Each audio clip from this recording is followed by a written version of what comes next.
हूं निवेदिता। बात जब भी आतंकवाद की आती है तो एक देश जो इसे किसी भी तरह नहीं स्वीकारता है वो है भारत। भारत सरकार आतंकवाद को लेकर अपनी नीति बिल्कुल स्पष्ट रखती है। उसका किसी भी जाति या धर्म से, ऊंच नीच से कोई लेना देना नहीं होता। आतंकवाद अच्छा या बुरा नहीं होता, आतंकवाद आतंकवाद होता है।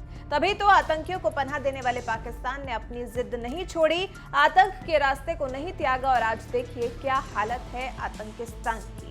भारत से बातचीत के लिए छटपटाता है। इसी आतंक पर लगाम कसने के लिए आतंकियों को बिना हथियारों के अपंग बनाने के लिए गुरुवार को संयुक्त राष्ट्र महासभा में भारत की तरफ से एक प्रस्ताव पेश किया गया था।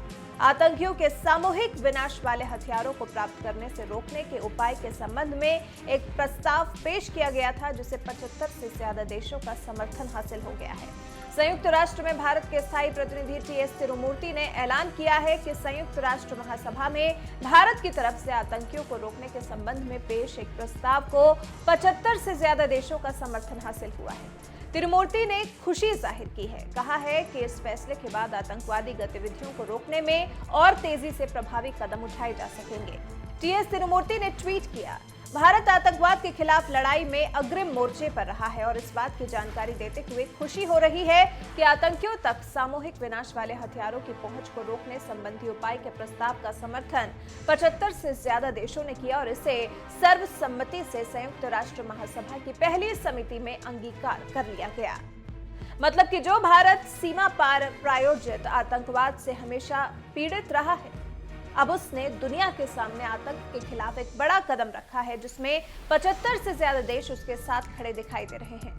आतंकवाद से पीड़ित भारत कभी आतंक के सामने झुका नहीं, उसने कभी आतंक के सामने घुटने नहीं टेके। वो हमेशा इस बात को उजागर करता रहा है कि कैसे आतंक दुनिया के लिए विनाशकारी है।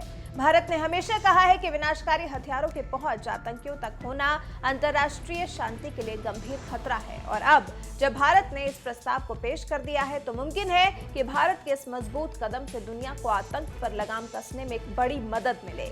खैर, देखने वाली बात तो अब ये होगी कि भारत के इस कदम के बाद पाकिस्तान इस पर कैसे बौखलाता है और खुद को पाक साफ बताने में कैसे जुटता है।